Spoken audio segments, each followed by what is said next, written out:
Subscribe to our channel and press the bell icon to never miss an update. Join the only official Telegram channel of RAU'S IAS Study Circle to get relevant material and important updates. Hello everyone and welcome to Daily News Simplified, your one-stop solution to detailed analysis of current affairs which are published in the Delhi edition of Hindu newspaper. Articles dated 13th of November 2021 are listed on your screen, and the timestamping for these articles is already given in the description box. So let us begin with the first article for the day. So the first article for today's discussion was published on page 10 of Delhi edition Hindu newspaper. And this article is based on the statement made by India's Army General Vipin Rawat. And he said that there has been a 500%, that is 5 times the increase in the cyber crimes during the pandemic. And this is because of the absence of national framework on cybersecurity which can control these kind of crimes. The relevance of this article is important from the prelims perspective, from the fact that UPSC has asked questions related to the important terms such as viruses, malwares and others in the prelim examination. They can also ask about the specific scheme which government initiated in order to control the cyber crimes. From the mains perspective, UPSC has asked questions on multiple fronts in their GS paper 3 under the heading of national security, and in this they have specifically mentioned about the cyber security. And as cybercrime is part of cybersecurity, it is important for us to understand and relate all the important topics, including the topics mentioned in the article, the basics of cybersecurity, types of cybersecurity threats which India is facing as of now, impact of these cybersecurity threats, and measures which have been taken by the government. And in last, we will also look some other way forwards or the general points on the cybersecurity. But before anything else, let us look into the past questions which were asked by UPSC, either directly or indirectly related to the cyber crimes or cybersecurity. As you can see, right from 2013 to 2020, one way or the other, UPSC has asked questions on the cyber security, and if they have not asked questions directly on that, from the question itself, you can easily deduce that you can write cybersecurity as one of the important issue or as one of the important way forward in the question. So, given the kind of importance UPSC has given to this specific topic, let us start with understanding the basics given in the article. So, article, according to the statement of the General Rawat, says that there has been a 500% increase in the cyber crimes since the initiation of global pandemic. And the reason for this was the adoption of interconnected devices. As you know, cybersecurity is a matter of fact only when there is access to internet. So your home television, if it does not have the internet connectivity, it is not a matter of cybersecurity. But your mobile phone has a continuous internet connection, so it is perceptible to the threat of cybersecurity. As per the article, there is a need to create a national framework to reduce the cyber attacks on India. As of now, there has been a rise in the cyber attacks, especially on the government institutions and its officials. And this is a matter of concern because it can also lead to leaking of sensitive information to the enemy nations. And lastly, we do have the Information Technology Act 2000. But this act is not well equipped to consider the new age changes. For instance, the act does not account for cloud computing or anything related to it. So there are new things which are coming into the picture. We have artificial intelligence, we have robotics attached to the cyber security. So all these matters need to be incorporated either into this act or we need an altogether new act. When it comes to the basics of cybersecurity, as this has already been covered in the DNS previously, so we will look this entire diagram in much brief. Well, cybersecurity is nothing but securing one's information system such as computers, networks, program and data from the unauthorized access, theft, changes or destruction. See, cybersecurity does not mean that there is a private entity attacking a public entity. It simply means the unauthorized action.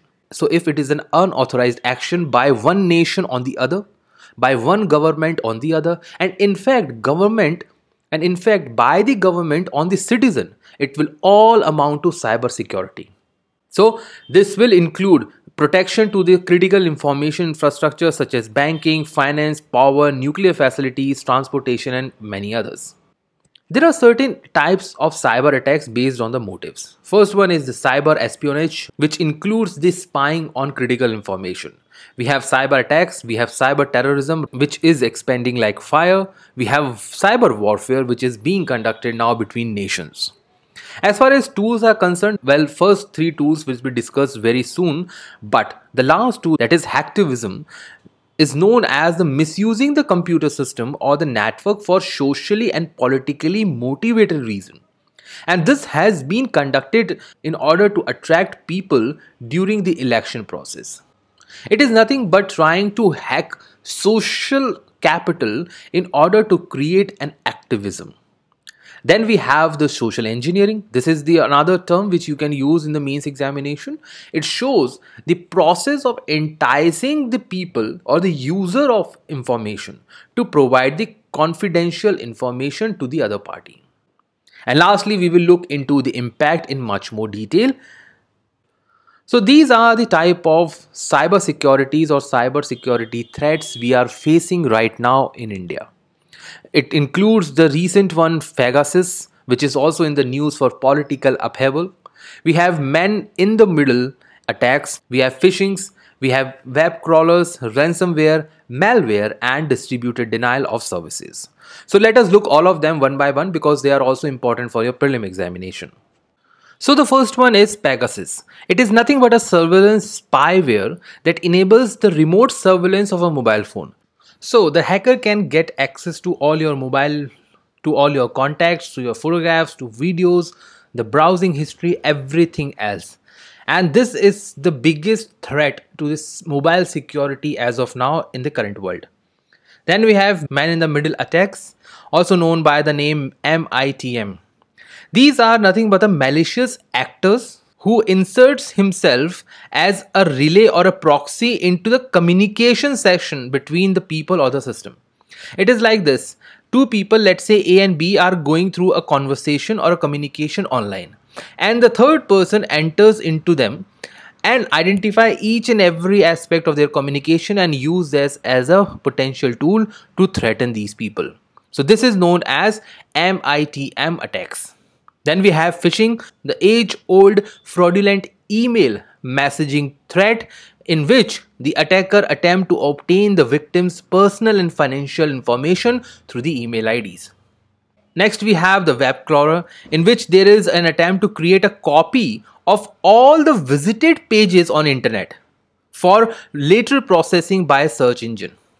That means under this, a person will crawl you through the web pages you have visited in recently. Then we have ransomwares. It is nothing but an attack to limit one's access to their own system and then encrypt the data.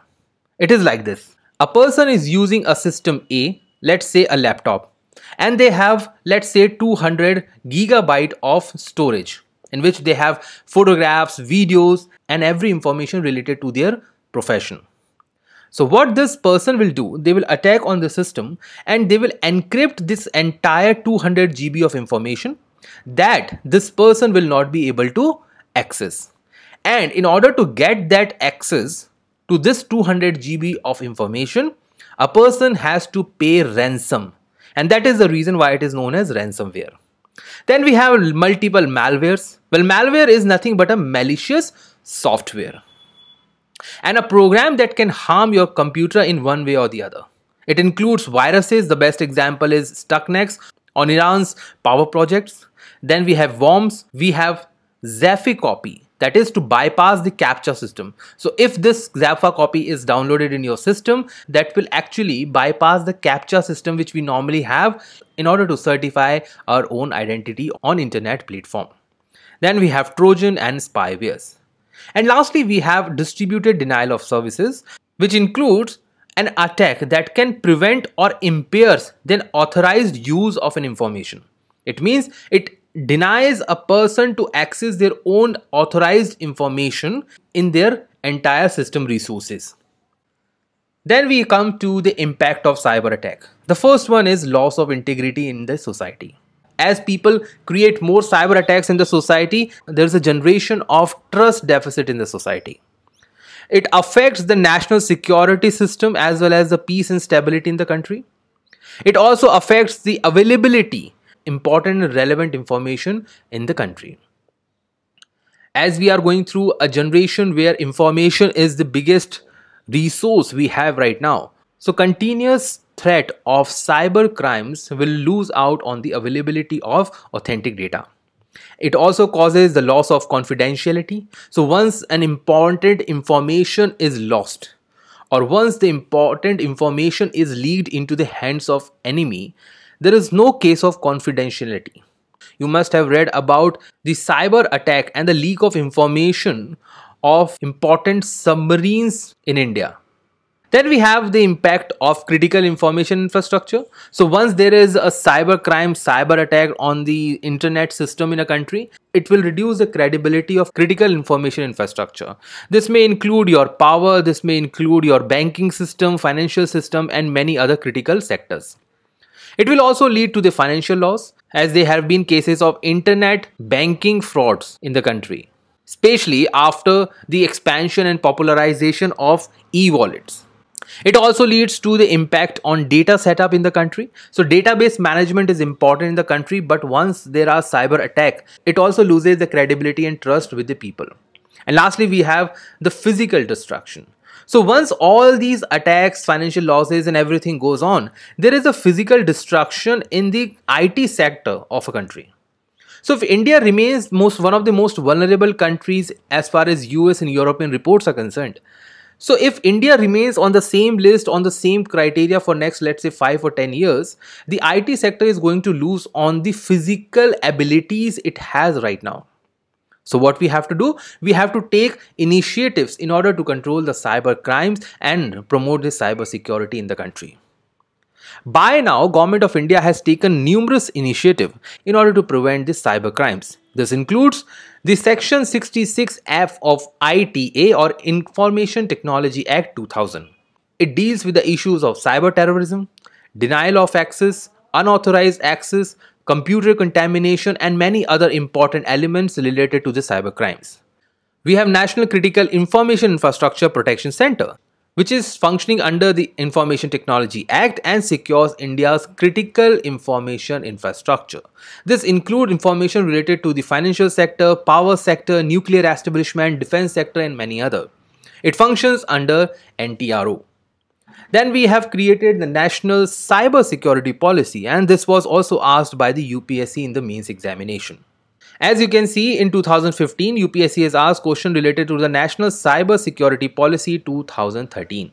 Under this policy, we have created National Critical Information Infrastructure Protection Center. As you can see, it has also led to the creation of Critical Infrastructure Information Database, and it has also focused on creating a workforce of 5 lakh professionals to promote the cybersecurity in the next 5 years. Then we have the CERT-IN. CERT is Computer Emergency Response Team, and IN stands for India. It is like an entire team which responds whenever there is a cyber attack on a particular system. It provides reports on the vulnerabilities and promote the effective IT security. So it is like this. Let's say there is the entire system in which 1 lakh computers or systems are attached, and there is an external agency which is attacking this system in the country. So CERT will come into force. They will provide important help and capacity building in order to prevent such kind of attacks in the future. They have also created sectoral CERTINs, which includes CERTINs for financial sector, power sectors, and others. Then we come to the small initiative. Cyber Surakshit Bharat initiative is to create awareness among the people and also provide capacity building. We have Cyber Crisis Management Plan in order to counter the cyber threats and cyber terrorism in the country. We have National Cyber Coordination Center and CCC, which provides or generates necessary situational awareness for existing and potential cyber security threats, and provide timely information for proactive, preventive, and protective action by individual entities. Now let me differentiate these two institutions for you. Here we have cert IANs which also provide the relevant reports and information, but it works for the entire system, entire sector as a whole. On the other hand, the NCCC works for individual entities also. And that is the reason why we have created two different institutions. Government has created National Cyber Security Coordinators, and as they are the coordinators, they will coordinate with different agencies on the matter of cyber security. We have created Cyber Swachhata Kendra. Why? To provide users avenues and applications to wipe out the viruses and malwares from their system. We have created information security education awareness projects to train. See, as of now, we are only dealing with the system and the institutions. But now we come to a program where we are training the personnel to raise awareness. In Cyber Surakshit Bharat initiative, we were also creating the awareness system and building capacity. But in this, we are mostly targeting the consumer. In this, we are targeting other institutions, including your research and education sector. And from the private sector as well, we have Data Security Council of India. It was set up by NASSCOM, the pressure group from the Indian industry. It is a non-profit industry organization working for data protection in India, not for cyber security. With these important initiatives, let us look into what else we could do. First and the foremost is the appointment of Chief Information Security Officers in all the organization, be it the public organization or the large private organizations. Then we should earmark separate funds. So government can create National Cyber Security Fund for this matter.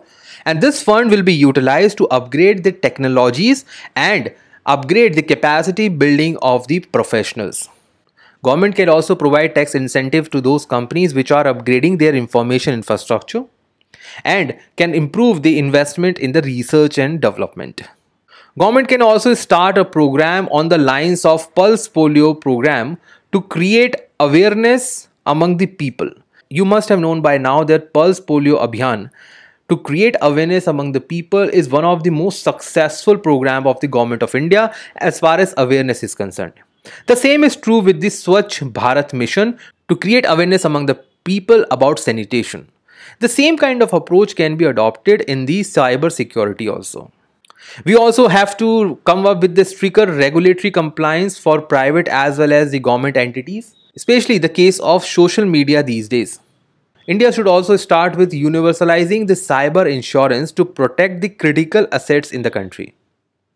As per the Data Security Council of India, the global cyber insurance market is expected to grow at 27% of compound annual growth rate. And if other nations are putting initiatives for the cyber insurance, India should also start in this area.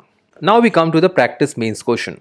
So given the discussion which we have conducted by now, this is the potential question which you can solve. This is one of the questions given by the UPSC itself. So try to solve this question in about 250 words and check yourself that whether you have met the demand of the question and all the dimensions which could be put up in this question. With this discussion in place, now we will move to the next article for the day. This article was published on page 3rd of Delhi edition Hindu newspaper and deals with the rising poor quality of air in Delhi NCR. Now government is looking to bring back the GRAP or Graded Response Action Plan in order to control the rising air pollution in Delhi NCR. The relevance of this article comes from the fact that UPSC can ask questions on GRAP in the prelim examination, and in mains examination this could be asked or could be put as a relevance or could be put as one of the pointer in your answers as far as GS paper 3 environment and ecology is concerned when there is a question related to pollution is asked. The content of the article would include everything about GRAP and some of the pollution parameters followed under this program. GRAP or Graded Response Action Plan is an emergency plan to control air pollution in Delhi NCR. So, two things to learn. First of all, it is an emergency plan, so it is not an annual event. It is not mandatory to bring GRAP every year or every month. Secondly, it targets the air pollution. It is prepared by the Ministry of Environment and Forest. So this would be your third fact, and it is prepared under the order given by the Supreme Court in 2016. So it is not an statutory provision. It is not created by the Act of a Parliament. Environmental Pollution Prevention and Control Authority (EPCA) is the implementing agency of this program. So once this come into force, EPCA would be the enforcing and the implementing agency. The objective of this program is to prevent the worsening of air quality in Delhi NCR and prevent the particulate matter 10 and particulate matter 2.0 level to go beyond the moderate. Particulate matter status in Delhi NCR is worse. If you go through the weather reports, you will find Delhi NCR to be in either red color or in the brown color. And the target is to reach at least yellow color to show the moderate pollution level. Once there is a red or brown air quality index, it means that this program is likely to be started. Once this air quality improves and air quality index reaches the moderate level, this program is taken back. Now, National Air Quality Index is based on the criteria defined by the Central Pollution Control Board. It informs the quality of air and other pollutants including the particulate matter 2.5, 10, ammonia, lead, nitrogen oxide, sulfur dioxide, ozone and carbon monoxide. All these are relevant for your prelim examination and questions could be directly asked from this area. As far as criteria is concerned, so when the air quality is between moderate to poor, what measures could be taken under this program? They can enforce the pollution control in thermal power plants. Mechanized sweeping of roads could be started. There could be a ban on firecrackers and stop the garbage burning. However, when it reaches the emergency or the civil level, what they can do? They can stop the entry of diesel trucks into Delhi, and they can also stop even the construction activity and start odd even kind of schemes with shutting down of the school. It does not mean that when there is a severe or emergency quality, the other criteria will not be adopted. In case of severe and emergency quality, all these categories would be adopted in order to control the pollution in Delhi NCR. Now, from this table, you can see that GRAP is largely focusing the particulate matter and not the poisonous gases which are mentioned under the National Air Quality Index. So what they are focusing upon? They are only focusing upon the particulate matter because it is the most important cause behind the respiratory diseases in Delhi NCR. So with this discussion in place, now I will leave you with this important question. So read this question carefully and try to answer in the comment box. With this, now we move to the next article for the day. This article got published on page 9 of Delhi edition Hindu newspaper and talks about a fact that Facebook have been alleged to be involved in the manipulation of election in India. And because of this reason, opposition parties including the Congress has demanded the constitution of Joint Parliamentary Committee. Now, from the perspective of polity as well as the perspective of current affairs, it is important for us to understand the every aspect of Joint Parliamentary Committee both from your prelims as well as mains perspective. In the mains perspective, it is important for your general studies paper 2. The content for this article would include origin and composition of Joint Parliamentary Committee, history of JPC, powers provided to the JPC and what happens to the recommendation made by the JPC. So let us start with what are JPCs and how they are formed. Well, JPCs is nothing but a kind of ad hoc committee that is temporary and created for a specific purpose. So they are created for a specific purpose given the specific time period to address the specific issue. These are the three important things you need to focus upon: specific purpose, specific time, specific issues. If these three criteria are not met, JPCs are not created, and this is the reason why they are ad hoc in nature. These committees are set up by a motion which should be passed in one house, it could be either house, and agreed by the other house. That is, if it is passed in Lok Sabha, it should be agreed by Rajya Sabha itself. A single house cannot create such kind of committees. The detail regarding the membership, that is how many members are going to be there and what subject is going to be discussed, is decided by the Parliament itself. Generally, such kind of committees are created by the consensus arrived between the government and the opposition. So let's say today, National Democratic Alliance and United Progressive Alliance sits together and decide that they want to create the JPC. So in that manner, JPC will be created. There is no separate constitutional provision for this matter. The number of members in JPC is not fixed and it may vary each time. However, the members of Lok Sabha are double than the members of Rajya Sabha, and it is because the strength of Lok Sabha is 550 while it is 250 in Rajya Sabha.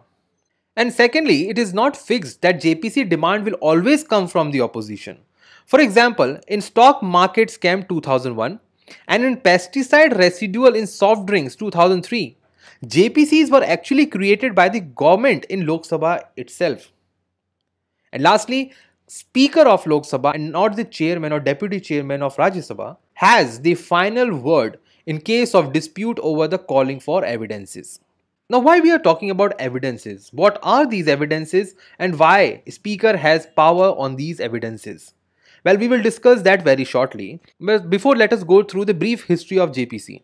First, JPC was created in 1987 to go through the investigation of purchase of Bofors cannons. After that, there were a number of JPCs which were created. I have not included all of them. But last time it was created in 2015 regarding the land acquisition bill. And since 2015, JPC has not been constituted for any other matter. Now, as far as powers of JPC is concerned, well, JPC is authorized to collect evidences, as I was talking about, the evidences which are under the Speaker's control. So, these evidences could be in the oral or the written format. So, let me tell you this with the example. Let's say there was a JPC which was constituted for Bofors scam. So, what this JPC will do? It is authorized to collect all the evidences related to the Bofors scam. They can obtain the evidences of experts, public bodies, including your police department, associations, even the individuals and the interested party in suo motu. So they can also call the journalist, the media reports and investigate on that basis. If a person or an entity fails to appear before the JPC for the evidence or the investigation, they can call for contempt of the house and can penalize that person. However, this is based on the parliamentary proceeding and not the criminal procedure. Whatever the JPSC finds out, that finding will remain confidential. But if it is dealing with something related to the public interest, such as the public funds, so that report will be made to the public. Government has all the power to withhold this document of JPC if it is of the consideration that this may create security threats to the nation. So finally, it is based on the government whether they want to publish the investigation recommendation of JPC or not. And as we have discussed, whether to call an evidence or not depends on the power of the speaker. Now, what happens to the recommendation made by the JPC? Recommendation of JPC are only persuasive in nature and cannot force the government to conduct any sort of inquiry or action on that report. Government, if wants to, can launch a fresh investigation based on the recommendation of the JPC report. However, it is only at the discretion of the government and not a mandatory task. But whatever government do, they are required to submit a report on the action which they have taken, whether they have conducted an investigation or not, or they have done anything otherwise. They should report it to the JPC. The best benefit of conducting JPC is that opposition brings itself into the investigation where government may be involved in a scam. And this will allow the opposition better hand. They can raise the issue in the parliament and can even bring out the wrongdoings of the government and kick out the ruling party from the power. And that is one of the reasons why JPC is taken as one of the most powerful tool given to the opposition party. With this discussion in place, now let us move to the important references for the day. This article was published on page 1st of Delhi edition Hindu newspaper and is going to be the first reference for today. The article says that industrial output has fallen by 2.6% in September. If you are religiously following the DNS, you must be aware that industrial output and IIP has been discussed multiple times. So, what we will do, we will read the context first and then we will go through the reference. The article says that month on month, there is a 2.6% contraction in the industrial output. And this industrial output status has been published under the IIP. The contraction simply means that if in last month there were 100 units provided by the industrial sector in India, this month there is only 97.4 units.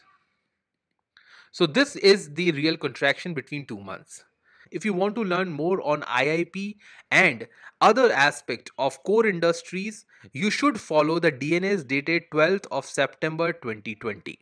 So don't worry, the link of this video has been given in the description right below the categorization of topics. Let us now move to the second reference for the day. The second reference as an article was published on page 8th of Delhi edition Hindu newspaper, and this talks about the report. The report was Joint Parliamentary Committee report, and this committee is related to the Data Protection Bill. As this report has not been completed, and that was one of the reasons why we did not included this report under the Joint Parliamentary Committee discussion. This report has remained stalled once again, and the reason was few last minute changes.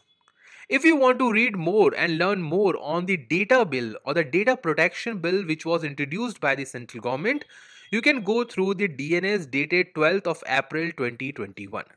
I will repeat the same. The link for this video discussion is already given in the description box, so go through that. In this discussion, we have provided all the aspects of the bill including the issues associated with this article.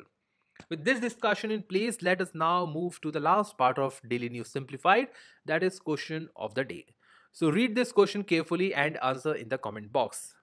And we now come to the end of today's DNS. Thank you.